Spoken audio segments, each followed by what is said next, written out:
Para sa bayan.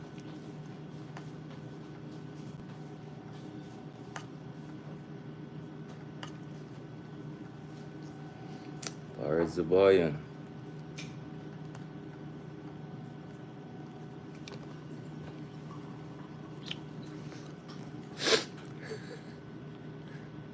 Headline.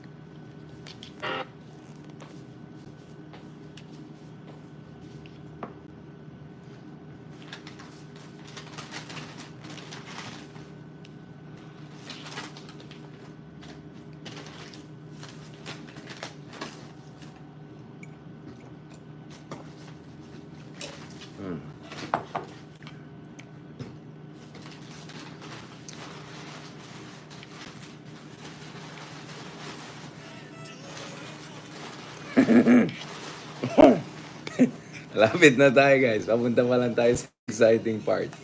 Okay, ito.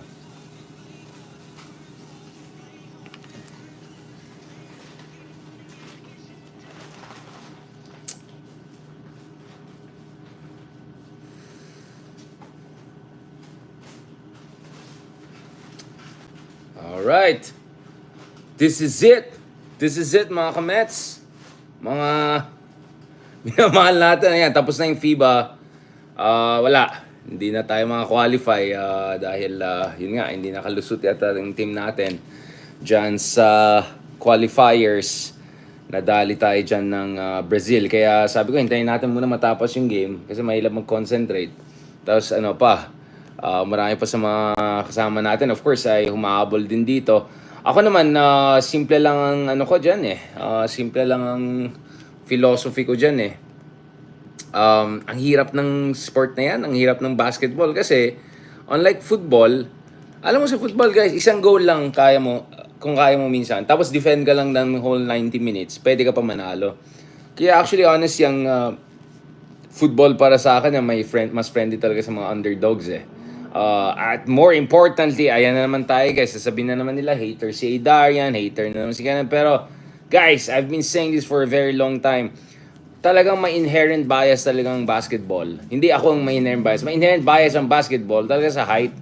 At nakita natin yung first game natin laban sa Latvia, and even second game until na-injure si Kai Soto, we were doing pretty well. May laban tayo, especially dun sa mga showdown ng mga big men. Dito talagang kitang-kita natin guys talaga na yun eh.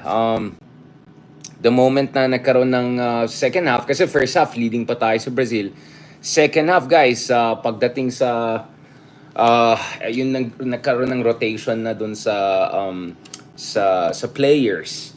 Kita natin hindi talaga yung deep bench, yung deep yung bench natin. Ang laki-laki talaga ng Brazil kumpara sa atin. Obviously dun sa first half pinakita natin na kaya natin tapatan ng Brazil. We were ahead of them. Pero third quarter talaga nagkalat tayo.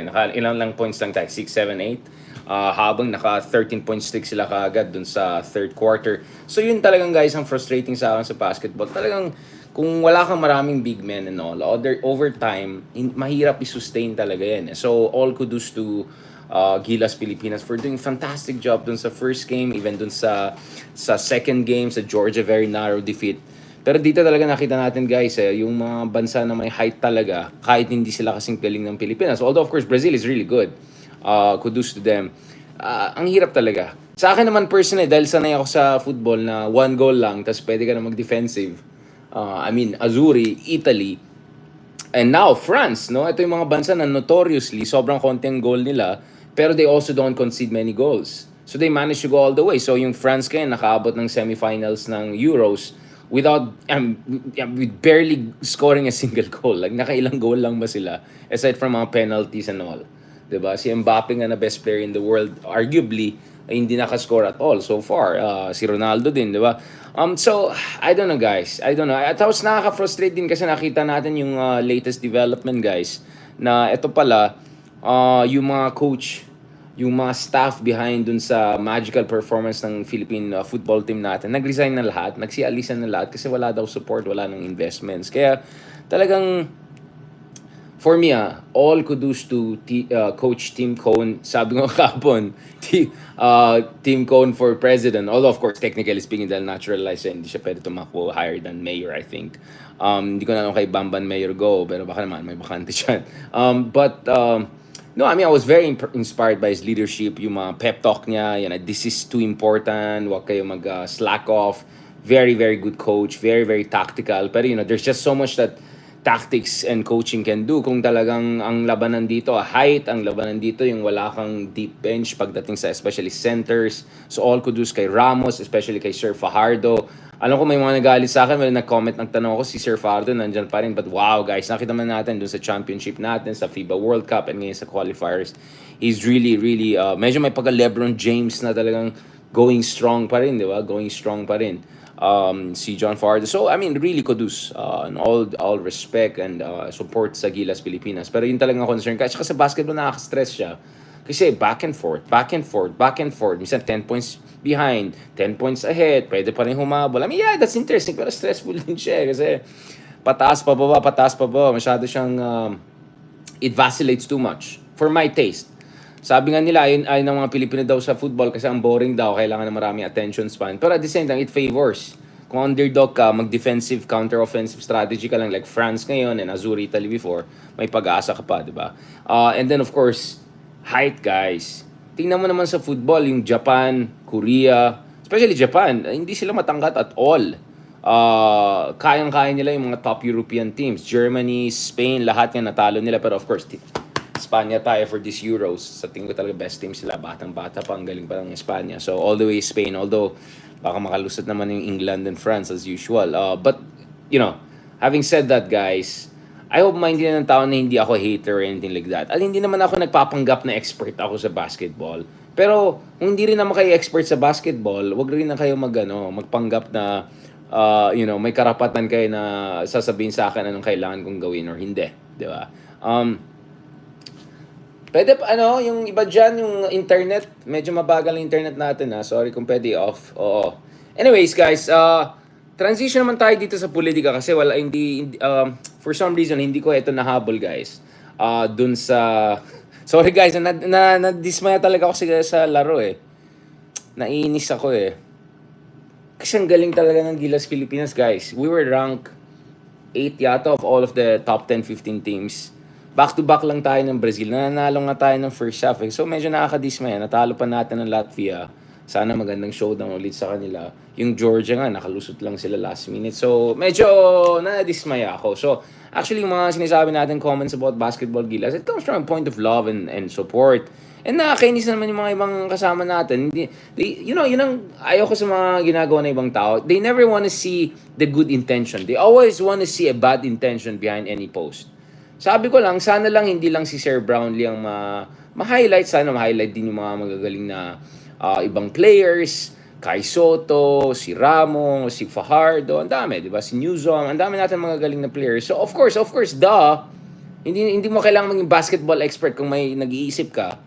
Di ba? Alam mo naman, kahit hindi ka nagpa-basketball, alam mo naman yung idea sinong best player and then i-highlight mo yung best player. Ang sabi ko lang, sana, pag minimension na itong bansa ay nakatalo ng isang European country for the very first time since 1960, ganyan. Sana dun sa pinaka main post na yan, hindi lang best player ang lalagay yung mga some picture of the top players or yung mga best duo, yung mga Soto, Brownlee, ganun. Kasi guys, again, of course, Brownlee for me as Filipino as he can get, and in fairness to the guy, he has done fantastic for the country, his GOAT and all of that. Ako lang kasi iniisip ko yung mga gusto mag-dismiss sa Philippines or dina-down tayo dahil lang daw sa mga sa mga naturalized or mga PhilAms or PhilShams, minsan dahil lang daw doon tayo magaling. So ako, syempre naiinis akong ganun kasi gusto ko naman ma-highlight naman yung skills ng talagang mga kababayan natin, including yung mga hindi naturalized, right? Although of course, ang pagiging Pilipino naman, hindi yan sa kulay, hindi yan sa lahi, ganun. Gets ko naman yan, given naman yan, guys. Kaya may naiinis ako, minsan nag-overreact yung mga tao. Masyadong insecure ang mga tao. Ang dali ma-trigger. Abang inisip ko naman sana, ma-highlight yung lahat ng mga players natin, teamwork natin. At hina-highlight nga natin si Coach Tim Cone, Di ba? Kaya sabi ko, team con for president. Because I want everyone to be, to get the kind of deserved recognition. Hindi lang yung top player natin. Di ba? Even though, of course, MVP, GOAT level, talaga si Brownlee, and kudos to him, he has done fantastic for Gilas Pilipinas. And maraming salamat, sir. You're doing a fantastic job. So yun lang, naiinis lang ako na people just wanna find the worst intentions behind any post. Tapos, tapos sumasaw-saw pa sila sa post ko. Wala ba akong karapatan mag-post? Eh, kung disagree ka. Ang pake mo, di ba? Tapos i-question pa yung, bakit ka nagka-comment dito hanggang politika ka lang? Hello! If my job is to analyze the movement of whole nations, tapos hindi ako pwede mag-comment ng movement ng 10 tao sa isang maliit na korte. I mean, like, you use your logic naman. Again, I'm not saying I'm an expert. I'm just saying, hindi naman kailangan maging expert para magbigay ng decent commentary. I'm also not an expert in football or ano, but I think I have a right to express my opinion about, strategies and all. In fact, mas complicated pang football kasi ang daming players involved. But anyways, going beyond that, balikan natin itong issue na ito. Ito sa Department of Education, obviously, one of the things that we didn't manage to discuss earlier, guys, ito yung pagbago sa Department of Education. Of course, minention na natin yung lumabas sa Department of Education. At kanina may pinost tayo dyan. Just to be clear, baka naman mamaya twist na naman mga trolls yan. Eto pa, kung sino mga fake news peddler, sino mga mahilig mag-spread ng kung anong fake news dati, sila pa yung, uy, nag-spread ka ng fake news. Yun pa yung mga nagaganon-ganon. Maya naman kayo sa balat nyo. Ilang taon na kayo nag-fake news, tapos magpo-post lang kami ng OBC, satire, humor. Kung di nyo gets ng humor, kung wala kayong level na ganon, huwag na lang kayo ma-comment, baka mapapaya pa kayo. So ito yung pinost natin kanina. Ito yung nag-party, ano. Pero, dahil maraming ayan, ayan. Ang daming Oo, baka naman. Diba? Baka naman. So, in fairness naman, I think we're well informed naman na nangyari sa Department of Education, di ba? Na medyo umalis na. Medyo, galing talaga. Di ba parang sobrang kamukha talaga? Akala ko talaga. Sabi ko, sino yan? Sobrang kamukha. I mean, obviously, hindi siya yon, di ba? But yung isa nga kamukha ni Supra Si Supra, di ba? Di ba? Talagang, ayan, i-check niya, pinost na natin yan, guys. Itong mga, yung mga dating, work, not so hard, pero party harder. Yung mga ganun ng vibes, di ba?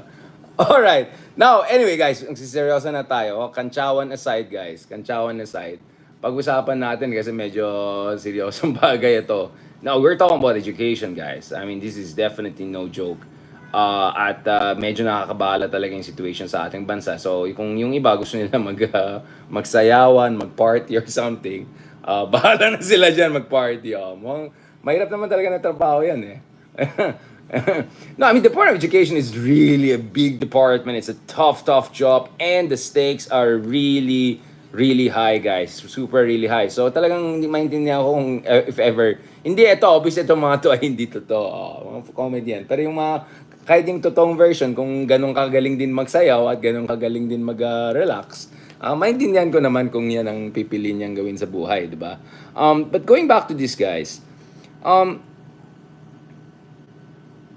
meron na tayong new leadership in the Department of Education. And in fairness naman, itong new leadership natin sa Department of Education, I mean, someone who, let's be honest, a huge improvement, right? A huge improvement, no offense, dun sa dating Deped Secretary. I mean, just look at the credentials, look at the training, look at the kind of experience that former Senator Angara had when it comes to dealing with fiscal issues, economic issues, technical issues, finance-related issues, throughout his years and years in Senate and heading different committees na talagang very technical, very resource management intensive, na talagang you have to be on top of the details in your portfolio, no? So in fairness to him, I mean, from my own experience and from my discussions with other people na kilala siya, impressed sila. So it's not just what you see on his CV.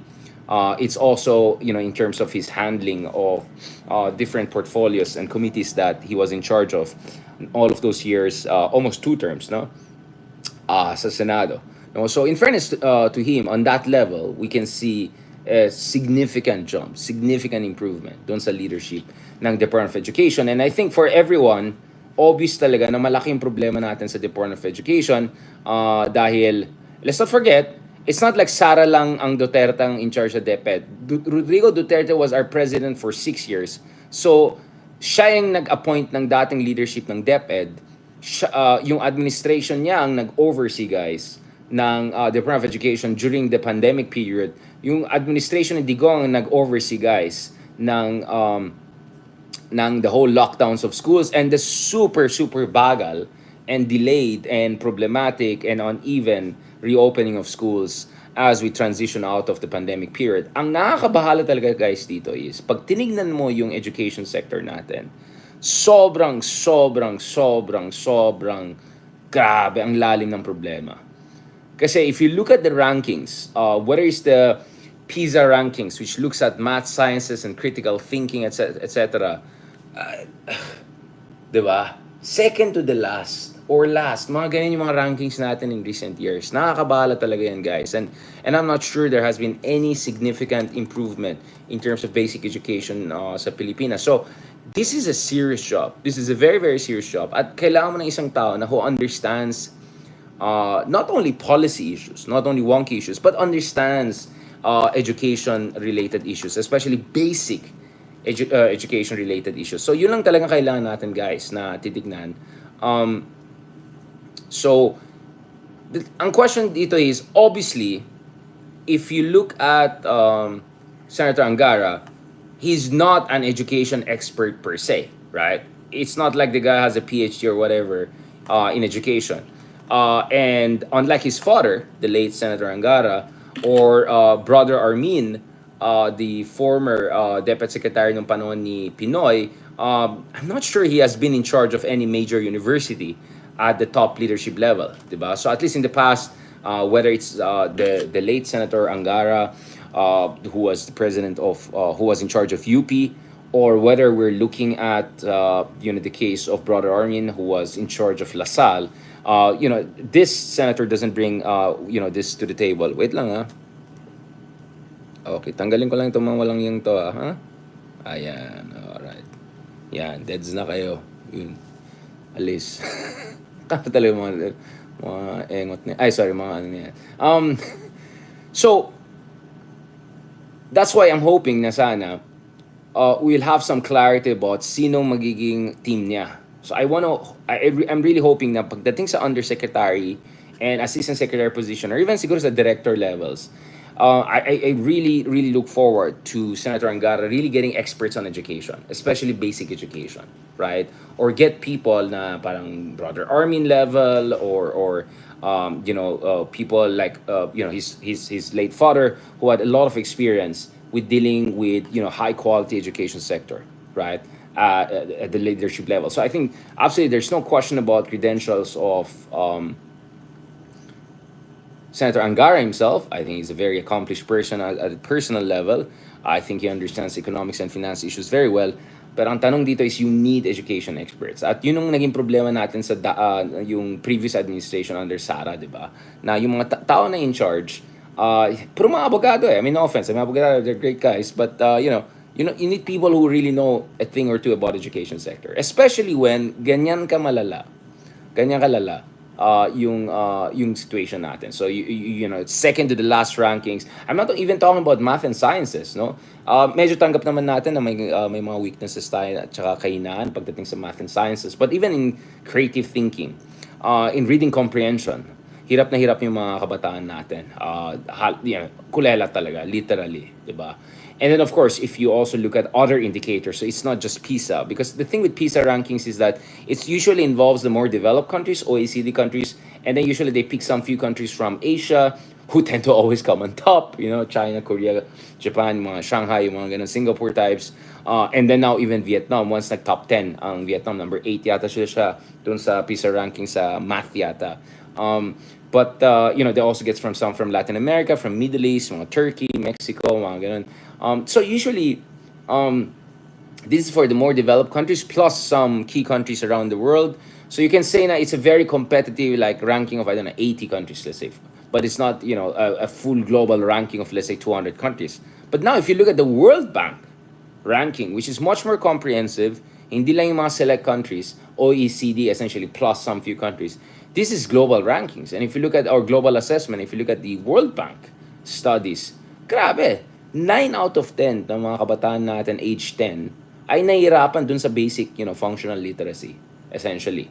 And this rating is way worse than even India and Indonesia, which are also, pretty, relatively poor countries with also, difficulties in their education sector. Pero basic education, of course, yung mga top university of India, yung mga IITs are the best in the world. No question about it. We're talking about basic education here, no? Ang laki din ng agwat sa kanila, eh. From their elite university basic education, medyo malaking agwat. Similar sa Philippines. So you can talk about UP Ateneo, LaSalle, USC, whatever. But if you talk about basic education, hirap na hirap yung mga kabataan natin. At kitang-kita natin dito sa mga rankings na to. So, considering gaano kalalim ang problema pagdating sa sistema ng edukasyon natin, I really hope that Senator Angara will really assemble a top-level team. Sorry if I don't have an information yet sino mga tao na ilalagay niya. But I think as more information comes in, I really hope that he puts the best people in charge na may direct experience. Talagang may karanasan sila sa education management or may PhD or background or graduate degree or some sort of specialized training pagdating sa basic education. Yun ang kailangan natin yan. Now, pag tinignan mo yung education sector natin, ang lalim ng problema eh. Math, sciences, reading and writing, basic comprehension, creative thinking, halos sa lahat ng mga key indicators of literacy, functional literacy, and education quality, kulelat talaga tayo. I mean, this is one area whereby talagang kulelat ang Pilipinas. Kasi ako usually, naiinis ako pag masyado natin dinadown yung sarili natin. Because we're not doing as bad on so many levels. I mean, if you look at economic growth, we're actually among the fastest in the world, together with Vietnam and India and Asia at least. You look at other things, we're not too bad. I mean, our top universities are not doing as well as they used to do, pero at least may nakailan tayo sa top 500 in the world considering how many top universities there are in each country. Imagine that. So there are areas I think we're definitely doing far better than yung stereotype ng sarili natin, yung self-deprecating mga humor or mga perceptions natin. Pero pagdating sa issue na ito, talagang malalim ang problema natin, guys. Yung malalim din ng ugat ng problema. Now, we can have a debate about whether yung K-12 exacerbated this or K-12 was not sufficiently supported by the succeeding administration under Duterte. In fairness naman, during the Duterte administration, the person who was put in charge of the Department of Education was supposed to be someone who had some understanding of education, public administration, among others. But then again, there are many factors kasi ang involved here. And I think there are also some questions about whether the Duterte administration made the necessary follow-throughs or adjustments to make sure that in K-12 adjustments, K-12 reform, or rather revolution under the Aquino administration will really bear fruit. So obviously, medyo sabog, medyo kalat, no? At the consolidation in the education sector has not happened. At kami naman na nagtuturo dun sa college level and some of, in my case, I even teach at graduate school level.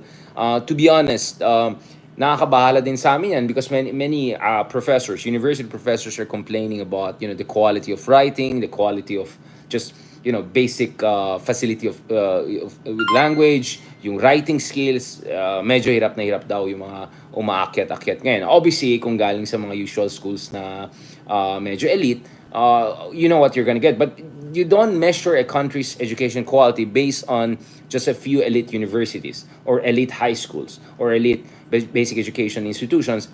You look at the median or the average scores, right? And dun talaga, hirap na hirap tayo. We're well behind our peers, like super behind our peers. I think the Indonesia level, for instance, dun sa World Bank is around 50-60%. The same with India. We're like 9 out of 10 kids having some serious problems with the ability to write and read and have some creative thinking. So all of these rankings are just showing how deep the problem is. But as I said, dahil sa sobrang lalim at multidimensional itong problema na ito, it's easy for everyone to make proposals. Now, interestingly, and I think this is where I don't want to make too much out of it, but all I'm saying is, I'm just watching carefully everything, right? Because, I'll be very clear about it. I think when it comes to West Philippine Sea, I think when it comes to dealing with China, I think when it comes to projecting a certain degree of statesmanship, to bring some degree of dignity to our foreign policy and international positioning, I think the current president is not doing too bad. I think on the West Philippine Sea, he has really struck a good balance. We are not going to yield. At the same time, we're open to education. So in fairness, um, you know, let's give the guy credit where credit is due. On economics, we can have another discussion, but let's not forget we're also talking about the Ferdinand Marcos Jr. and concerns about historical revisionism. If you look at his presidential campaign, if you look at people around him, if you look at vloggers, affiliated to Marcoses, look at the kind of rhetoric they have, look at the kind of narratives that they have. Hindi nga revisionist eh. Talagang totally ano na, di ba? Pinakyaw yung kasaysayan natin. So, when you're looking at that context, although in fairness naman to President BBM himself, once he came to power, he has been far more moderate and cautious than many expected. And actually, nung panahon ng EDSA celebration, at least I think the first one or so nagpadala siya ng, yung flowers, ganyan. So, essentially extending the olive branch. Si Amy Marcos yung medyo di ba? But in fairness to BBM, he has definitely not pushed the kind of a reconstructionist, revisionist approach to our history and our curriculum the way that many of the critics suspected or were expecting or were really fearing. Nevertheless, when you have President Marcos Jr. openly coming out and saying, Philippine history dapat ituro ulit sa mga estudyante, that raised eyebrows. Like, what are we looking at here? Because you're looking at a political appointee and a long-time politician taking over the Department of Education. All due respect to the current Secretary of Education, we saw during the Duterte administration that he's a very pragmatic person. He's not ideological. He's not gonna, fight for a certain, principle or something like that. In a sense that, he's not gonna get into ideological or cultural wars. He doesn't seem to be that kind of guy. He's a much more technocratic kind of guy. So obviously, it's easy for critics or those who are a bit skeptical to think, what is the president exactly referring to?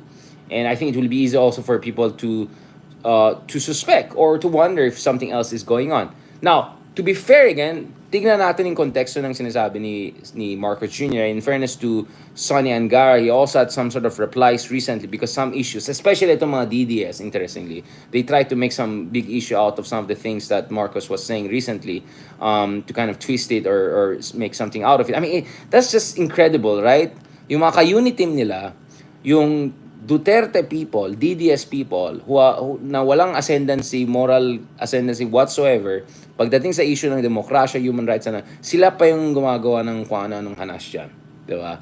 But nevertheless, obviously, we still have to pay attention here. Just because ayaw natin ng hanas ng mga DDS doesn't mean we're not gonna pay attention to something. We have to do it judiciously and not in the kind of a bitter, partisan, toxic way na ginagawa ng mga naging opposition lang dahil hindi binigyan ng position. Now, obviously, there was one area of concern. Senator Angara responded to some of the criticisms, including dun sa, at least from his perspective, some sort of twisting of what was the president referring to. Because the president had, a number of pointers ukol sa issue na education.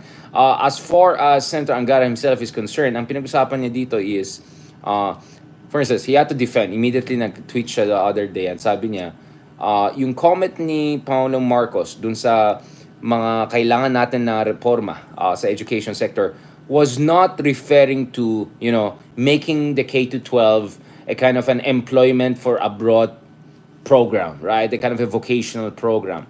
Sabi niya, but he did instruct me to make sure our senior high school grads have the credential and skills to get jobs as government promised a decade ago when we added 2 years to the basic education program. So ang sinasabi niya is, of course, hindi tayo nandito para lang mag-train tayo ng mga tao na pwede natin ipadala, or essentially labor exporting policy. We're not gonna treat our education system as that, because education is more than just vocational.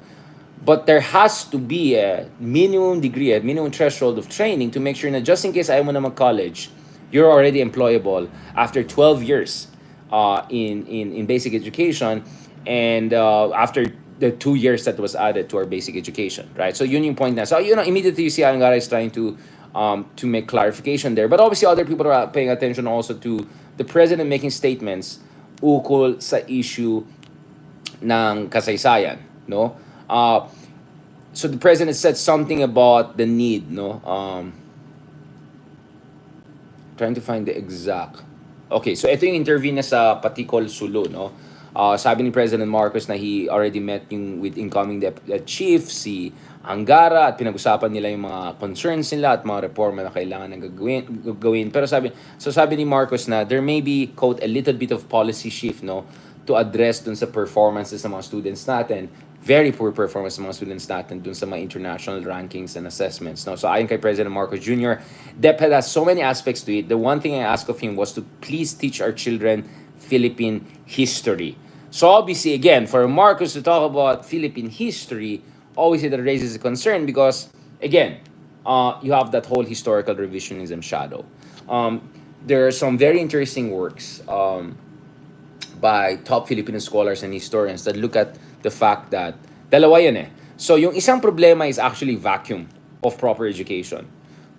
So kung alam niyo guys, again, the president, again, just to be fair, President Marcos is saying kailangan yan because for the simple reason that it will make them understand what it means to be a Filipino. This is what our people went through. This is why we act in this way because of our history. That's the one thing I asked of him. No, that's in the curriculum. Ang sinasabi niya kailangan natin ng more historical grounding and rootedness para siguro may kinalaman din ito sa West Philippine Sea issues, di ba? Para hindi tayo mapapadala doon sa mga makapili, doon sa mga pro-China, doon sa mga kung sino-sino dyan. If you have a basic sense of belonging, kung may respeto ka sa Pilipinas, kung may sense ka, you have a sense of our basic identity as a nation, and what it means to be a nation, to have a basic level of self-respect and dignity and territorial integrity, medyo parang nagkakulang tayo dyan. So there's obviously an aspect of vacuum there, right? There's definitely an aspect of vacuum there. Because if you're not aware, actually guys, yung Philippine history was removed as an independent subject, no, sa ating mga high school, at tinuturo lang siya hanggang sa grade 5 and 6 lang. And then sa kolehiyo, kung magkakolehiyo ka. So kung hindi ka nagkolehiyo, sa grade 5 and 6 lang yung exposure mo sa history.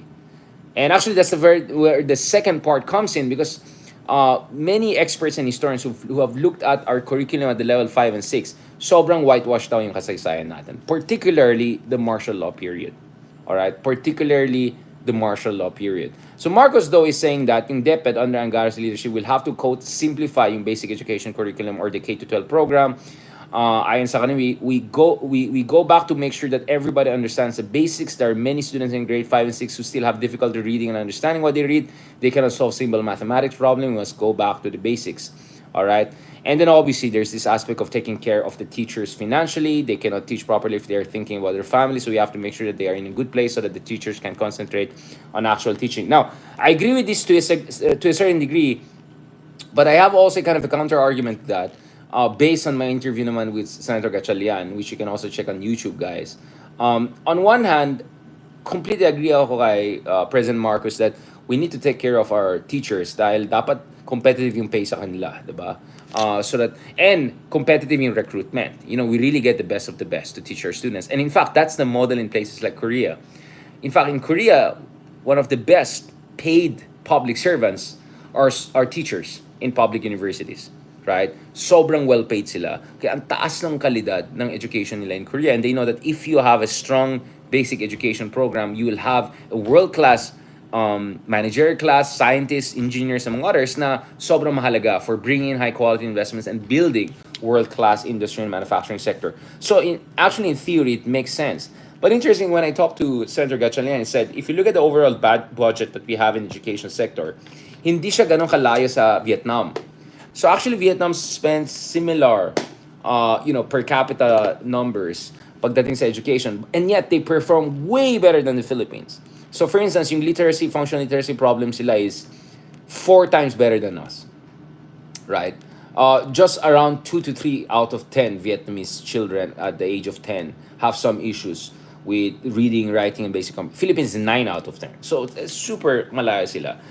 Sa math and sciences, number 8 ang Vietnam once in PISA. The first time na dinagdag sila dun sa listahan, while the Philippines bottom 2, right? Or bottom 3, if not the worst. So, money is important, but I think it goes more than that. I think it's the training of our teachers. Of course, you need resources for that, but it's not just paying them more. It's also making sure we train them more and we get the best possible people to be our teachers. And at the same time, tinitrain natin silang constantly. You know, good teachers are lifelong learners themselves. This is the same thing we also believe in, in college and graduate school, na kahit nagtuturo na kami, I constantly read, I constantly write, I try to produce new social scientific works, etc. Because, the field is moving. You have to improve, you have to innovate, and then you have to learn new things, including, like, I don't know, vlogging or using ChatGPT, or making sure students are not using ChatGPT when they're making their assignments, among other things. So, ang daming aspeto at dimension nito. But, going back to the issue of history, sensitive itong issue na to. Alright? Sensitive talaga yung issue na ito. Okay?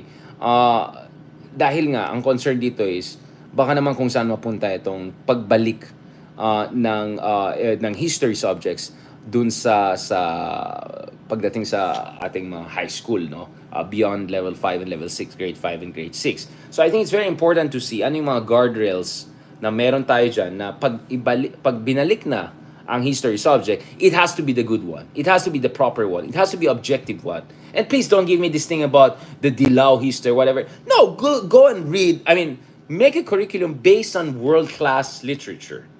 Based on verified facts. Hindi based on anong nakita mo sa YouTube or anong sinabi sa'yo ng lola mo or ano yung mga sinasabi ng mga solid north natin dyan. No, based on facts. Right?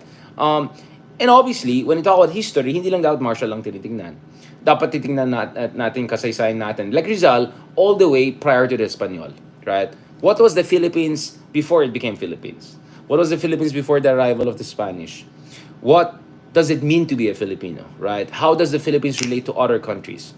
What does it mean to be a Filipino in a globalized world? Lahat ng mga bagay niya. In fairness, I think Leloy has contributed to some textbooks for basic education program, but I think we need way more than that. And I would be very impressed if binalik itong mga history subjects sa level ng high school beyond level 5 and 6 na walang bahit ng alamano, mga ganyan bagay. All right, I would be very impressed. So let's see what's gonna happen there. I'm just saying, yes, completely agree na dapat we have to strengthen yung sense ng history, yung ating edukasyon pagdating sa kasaysayan, but we have to make sure we get that right, because it's even worse if you give them history and then it's essentially an embellished, legitimized, kunyari academic version of the kind of nonsense and whitewashing that we have seen during election campaign and on YouTube and whatever. So titignan natin, guys, sino maging in charge, sino i-appoint ng Department of Education at saka mga other relevant agencies pagdating sa issue ng history. Doon naman sa math and sciences, yung STEM, science, technology, engineering, and mathematics, wala naman tayong issue dyan. President Marcos Jr. also said we have to simplify the curriculum. We have to go back to make sure that everybody understands the basic. So siguro, to a certain degree, we have to really be open to vernacular, usage of vernacular to explain mathematics, to explain science. Kasi napansin ko, mas mahirap na matuto ka ng siyensya or mathematics kung yung ginagamit na lingwahe hindi mo rin naintindihan. Or you have to learn both the language of instruction and then the content itself. Medyo mahirap siya. So maybe you can teach math and science in vernacular, in Bisaya, in Ilocano, among other things. And then at the same time, you make certain adjustments to make sure na yung pagturo ng mga science, engineering, math, mga ganon, ay hindi lang yung pang 20th century. Pwede rin pang 21st century. Kasi nasa ibang mundo na tayo. May artificial intelligence na, the job market looks very different. Now semiconductors are more important than ever. So maybe we want to also build more engineers and scientists involved in semiconductor and some of the emerging technologies like quantum communications, 5G, 6G, telecommunications technology, biotech, yung mga ganun. So there's so much to work on here. And kaya the devil is also in the details. And especially dun sa history part, I hope we get this right. And I hope we fix the problem in the past. Kasi nga, what I wanted to actually emphasize a while ago na hindi ko na nagawa kanina was that nung ina-analyze yung limited exposure ng mga estudyante natin sa kasaysayan, sobrang whitewashed. Particularly yung martial law period. Because a lot of people who were teaching high school or were in charge of the curriculum for basic education after EDSA ay may sympathy sa previous administration. And katulad ng pinag-usapan natin with Chel Jokno, Dean Chel Jokno, during the election period, isa ito sa mga problema natin na bakit hindi nag-succeed ang EDSA. It's precisely because while those in Malacanang had to leave, albeit temporarily, as we would see later on, there was no cleanup in the judiciary. Many people, essentially holdovers from the Marcos era, were still there. Whole networks of Marcos loyalist lawyers and firms were still there. And then sa education sector, the same thing. A lot of loyalist people, a lot of people who bought into the Marcos nationalist, anti-Western, medyo digong style na weaponized anti-Westernization to justify authoritarianism. They went into that. So we didn't do our basic assignment in making sure that the limited grade 5 to 6 or even high school level education we were getting was anywhere close to where it should have been in terms of making people understand what kasi I'll be honest, of course it's great if you understand the Philippines prehistory, right? Prior to the arrival of Spanish. Yes, of course, you have to get to know more about Espanol. We have to get to know more about yung mga maling ginawa ng mga Amerikano para hindi lang tayo mga knight in shining armor. No, the US did many horrible things. There were colonial powers in the Philippines. We have to study that part pretty well. I'm just shocked at how little yung mga kababayan natin when it comes, yung pag-intindi ng mga kababayan natin when it comes to US colonial legacy here. Si Digong lang pasikat dun, but again, he did it for political purposes, obviously, to justify his slavish relationship with China.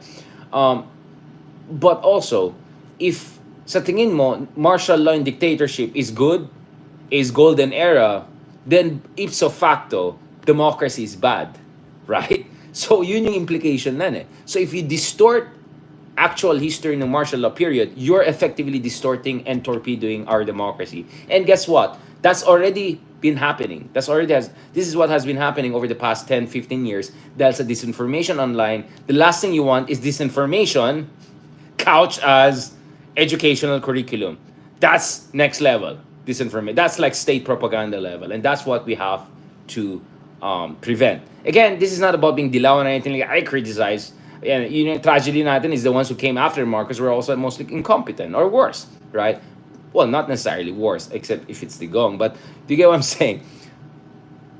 But we can criticize what happened with the Dilawans, but do not forget what happened in that 21 years. If you make dictatorship look good, you're essentially making sure democracy will never succeed in this country. At you need interventions at the very basic education level. Otherwise, it could be too late. On that note, thank you very much mga kameta. Maraming salamat for a fantastic week we had. We had a lot of discussions. Meron tayong RRM, yung favorite Tres Marias discussion nyo. Pinag-usapan natin Team Cone, Gila sa mga oras. Medyo nalungkot pa rin tayo sa nangyari. We had Admiral Ong. We had Justice Carpio. We had all sorts of different interviews and discussions. We were hoping to have others, but unfortunately, yung some of the foreign guests natin, yung isa nakasakit, si Sherwin Gatchalian, hindi pa yata pwede, but we hope to get him next week. Ang dami. Pero nevertheless, ang dami natin na cover, and we hope to cover more. And next week, of course, will be very important because God willing, of course, we're moving towards the 8th anniversary of the arbitration award. Actually, 9th, right? 9th anniversary of our arbitration award. So pag-usapan natin West Philippine Sea. Yes, we have to understand our history, but in proper perspective and based on verified facts, not nonsense. Salamat, God bless, and talk to you soon. Happy weekend po, and salamat. Thank you very much. And please don't forget to follow us and to subscribe, and also to tell other people to also join us dito sa mga discussion natin, and also to share links, and also libre lang magbigay ng 5-star. All right? If you think we deserve it. Again, we need as many ratings as we can get. Hopefully we can get 1,000 ratings on Spotify para medyo malakas tayo in terms of algorithm suggestions and all of that. Unfortunately, that's how it works in this world. It's not really about the quality of your content or expert ka. It's about algorithms, and algorithms are mostly based on ilang tao na ikinig sa'yo, gaano kalaki yung followers mo, or gaano ka-engaging yung content mo, or gaano kaganda yung timing mo, or packaging mo, and all of those things. So your support is extremely essential in getting the right message across. Otherwise, talagang malulunod tayo sa mga kalokohan and disinformation and nonsense and junk food.